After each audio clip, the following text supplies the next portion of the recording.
Sir एक question और करना चाहूँगा, टाइम का अभाव है फिर भी आपसे करना चाहूँगा। हम जो नेता चुनते हैं खुद चुनते हैं और जब चुनाव प्रचार होता है सब घर घर जाके नहीं हाथ जोड़ते हैं वोटों के लिए। जैसे ही जीतते हैं सर उसके बाद में किसानों के पास में आपने देखा इस साल कैसी प्याज का भाव मिला, 2 रुपये किलो, 1 रुपये किलो, 3 रुपये किलो। कोई भी अलवर का नेता है जो यहाँ प्याज मंडी या फिर खेत में जाके नहीं किसानों से मुलाकात नहीं की कि किसानों की स्थिति कैसी है कैसी नहीं है।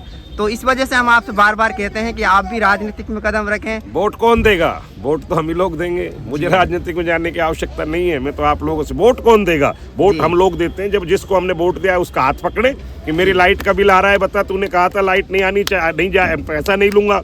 उसका हाथ पकड़े, तूने कहा था कि तेरे बच्चे की शिक्षा का पूरा इंतजाम करूंगा। दोनों दल, तीनों दल, पांचों दल अपने घोषणा पत्र तय करते हैं कि मैं जीता राज्य में आया तो मैं ये व्यवस्थाएं दूंगा।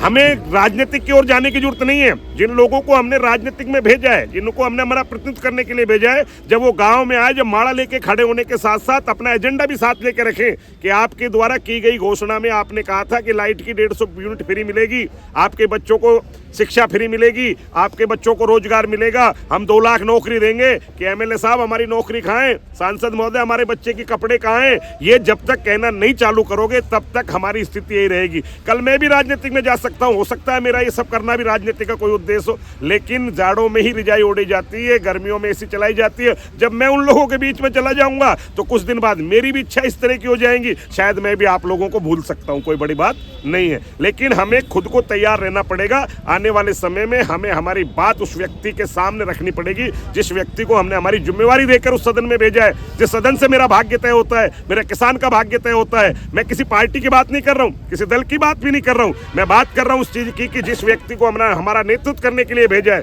वो व्यक्ति से हम सजग रह के पूछे कि मैंने आपको वोट दिया, मैंने आपको सदन में भेजा, मेरे बारे में आप क्या सोच रहे हो? अगर नहीं सोच रहे हो तो मैं आपका घेराव करूंगा, मैं आपका विरोध करूंगा, और जब तक विरोध करने की ताकत नहीं होगी जब तक कुछ मिलने वाला नहीं है। ऐसी मेरी सोच है। जी सर, आपसे पूछना चाहूँगा सर, जो प्याज की खेती है यहाँ अलवर जिले के जितने भी किसान हैं, अन्य राज्यों के जो किसान हैं, उनकी मैन फसल हो चुकी है।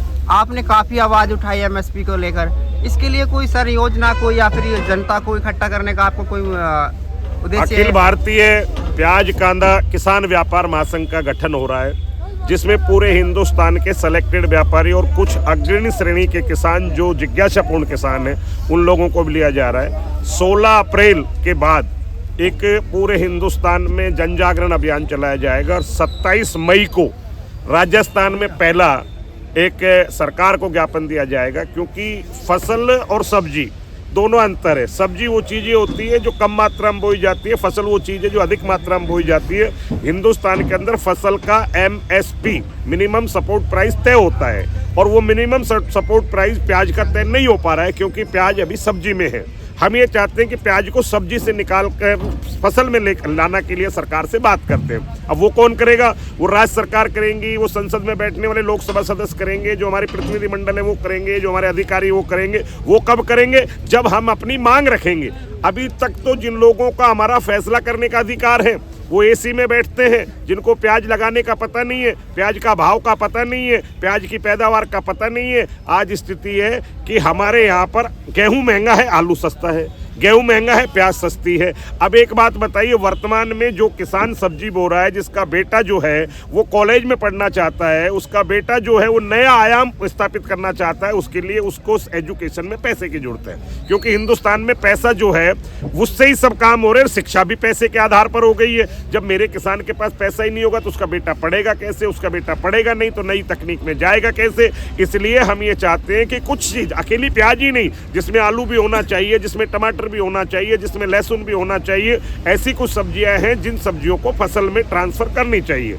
27 तरह की सब्जियों का पैसा हरियाणा सरकार MSP पर दे रही है। हम राजस्थान सरकार से भी इस बात की बात करना चाहते हैं कि कुछ सब्जियों को सब्जी से निकालकर फसल में ट्रांसफर करें और उनके एक रेट तय हो। और दूसरी बात यह है कि किसी भी लगान की सीमा तय होनी चाहिए। प्याज का लगता तो छोकनी है, प्याज का लगता तो सब्जी में ही डलती है, लेकिन पैदावार इतनी भारी हो गई, उसके बाद जिन देशों में हमारी प्याज जा रही थी क्योंकि कोई भी चीज़ जब अधिक उत्पादन हो जाती है तो उसको दूसरे देशों में भेजा जाता है। जिन देशों में जा रही थी उन देशों के हालात अच्छे नहीं है, उन देशों से हमारे हालात, हमारे व्यवहार अच्छे नहीं है, इसलिए वो चीज़ वहाँ तक नहीं पहुँच पा रही है। उसका सीधा सीधा नुकसान किसको हो रहा है? उसको सीधा सीधा नुकसान मिल रहा है किसान को। जब हम यहाँ पर कई तरह की सब्सिडी दे सकते हैं इस देश के अंदर, वो दे रहे हैं। हम किसानों के लिए 122 तरह की योजनाएं चला रहे हैं, जो किसान 22वीं योजनाओं को नहीं जानता है।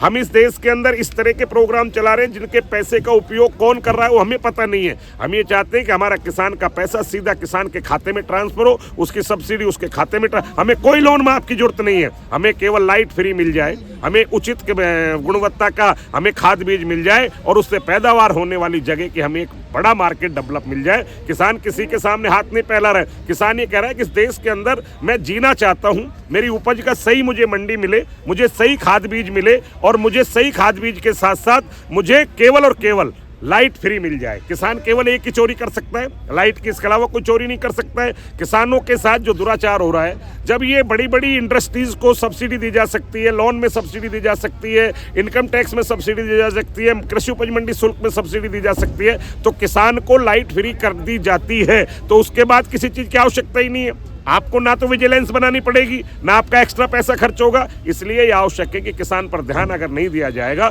तो ये देश पुनः गुलामी की ओर जाएगा। यहाँ किसान का बेटा जो है वो भी स्वतंत्र जिंदगी और आनंद में जिंदगी जीना चाहता है। जी सर, आप बीच में एक पैगाम दे रहे थे कि जो किसान हैं मेरे व्हाट्सएप नंबर से कनेक्ट हो जाएं, क्योंकि मैं प्याज की बाद में जैसे ही ये आवकें कम पड़ेंगी तो सभी को इकट्ठा करना चाहता हूँ और ये मैसेज सरकार को देना चाहता हूँ कि इस प्याज की फसल को एमएसपी में लाया जाए। इस वजह से मैंने आपसे ये मैसेज एक क्वेश्चन किया था। मैंने कहा था कि अखिल भारतीय प्याज कांदा किसान व्यापारी महासंघ का गठन हो रहा है, जिसका रजिस्ट्रेशन चल रहा है। अकेला राजस्थान ही नहीं, अकेला अलवर ही नहीं, पूरे हिंदुस्तान में जहां प्याज बेचने वाले लोग हैं, पैदा करने वाले लोग हैं, उन सब लोगों को इस बात से आगाह किया जा रहा है कि हम जल्दी वाणिज्य मंत्री से मिलने की बात करेंगे, जल्दी देश के प्रधानमंत्री से मिलने की बात करेंगे और हम बताएंगे देश के प्रधानमंत्री को कि किसान के साथ वर्तमान में क्या दुराचार हो रहा है, क्या नीतियों में परिवर्तन होना चाहिए। जो लोग फैसला करते हैं वो खेती नहीं करते हैं, जो खेती करते हैं उनको फैसले में नहीं बैठाया जाता है। किसान आयोग का अध्यक्ष भी बनाया जाता है तो पार्टी के नेता को बनाया जाता है। किसान आयोग का भी अध्यक्ष उस व्यक्ति को बनाया जाए जो 10-20 बीघा का जोता हो, गाँव में पहचान रखता हो, खाद बीज के बारे में जानता हो, जो नई तकनीक लेके आना चाहता हो। ऐसे व्यक्ति को अगर आप सरकार में जगह दोगे तो अपनी बात रखेगा और जब वो बात रखेगा तो सच्चाई सामने आएगी। आप निश्चिंत रहिए, आने वाले समय में अप्रैल, मई और जून और जुलाई, इन 3 महीनों में पूरे हिंदुस्तान में एमएसपी की मांग के ऊपर एक बड़ा आंदोलन किया जाएगा। कुछ चीजों को सब्जी से फसल में लाने के लिए उसकी बड़ी भूमिका रहेगी। बाजार में तेजी मंदी, अच्छा बुरा, कभी किसान मुझसे लड़के जाता है, कभी मैं किसान से लड़ लेता हूँ, कभी भूल चूक मुझसे भी हो जाती होंगी, मैं भी उस चीज को स्वीकार करता हूँ। लेकिन जो अभी आपने कहा ब्रांड, इस ब्रांड बनाने के लिए मेरे पिताजी ने इस मंडी में पलदारी की और मैंने भी 20 साल से व्यापार किया। 20 साल से जितना मैंने व्यापार किया, शायद उतनी पूंजी, उतना रुपया, उतना पैसा मेरे पास नहीं है लोगों के मुकाबले, लेकिन मैं ये मानता हूँ लोगों के मुकाबले मेरे पास किसानों का प्यार और मेरी नीति और रीति उतनी है जितनी होनी चाहिए। मुझे नहीं कहनी चाहिए लेकिन टीवी चैनल के माध्यम से कह रहा हूँ, इस एरिया के 100 किलोमीटर में ऐसा कोई गाँव नहीं है जहाँ मेरे परिचित, मेरे पहचान के, मुझको चाहने वाले या मैं जिनको चाहता हूँ वो लोग नहीं बसते हों। पूरे हिंदुस्तान में आज अगर मेरा नाम है तो इस मेवात के किसान का नाम है, जिस मेवात के किसान में हिंदू, मुस्लिम, सिख, ईसाई सब भाईचारा से रहते हैं और जिस तरह का वातावरण देश में, उसके बावजूद भी हम सब लोग जिस तरह से हिल मिल कर रह रहे हैं। मैं आपके टीवी चैनल के माध्यम से भी कहूँगा कि धर्म और जाति के आधार पर बांटने वाले लोगों से दूर रहें। हमें अपनी मेहनत करके, अपनी खेती में पैदावार करके अपने बच्चे का पेट भरना है। जो लोग धर्म और जाति के आधार पर बांट रहे हैं वो कुर्सी की लड़ाई लड़ सकते हैं, लेकिन वो लोग आपका पेट नहीं भर सकते। जी, जिस तरह से आपके साथ में एक जनाधार है, बहुत बड़ा जनाधार आपके साथ में है, तो आपको नहीं लगता कि आपको राजनीति में आना चाहिए? मैंने कहा ना, भी जब नहीं बनता है तो सोचता है और बन जाता है। जब सोचना बंद कर देता है, मैं भी कहीं चले गया, मैं भी कोई चुनाव लड़ लिया, मैं भी कोई एमएलए बन गया, मैं भी सांसद बन गया, तो मैं दिल्ली के ताजमहल की होटलों की बात करने लग जाऊंगा, जयपुर के ताजमहल की होटल की बात करने लग जाऊंगा, कारपोरेट घरानों का मैं भी गुलाम हो जाऊंगा। मैं जैसा हूँ वैसा ठीक है, मैं पप्पू भाई ही ठीक हूँ। मेरा आज की तारीख में मुझे कोई राजनीतिक लालसा नहीं है, मैं कोई बनना नहीं चाहता, लेकिन मैं बने हुए लोगों से काम लेने की मंशा रखता हूँ और अच्छे लोगों को मैं आगे भेजने में मददगार होने की मंशा रखता हूँ।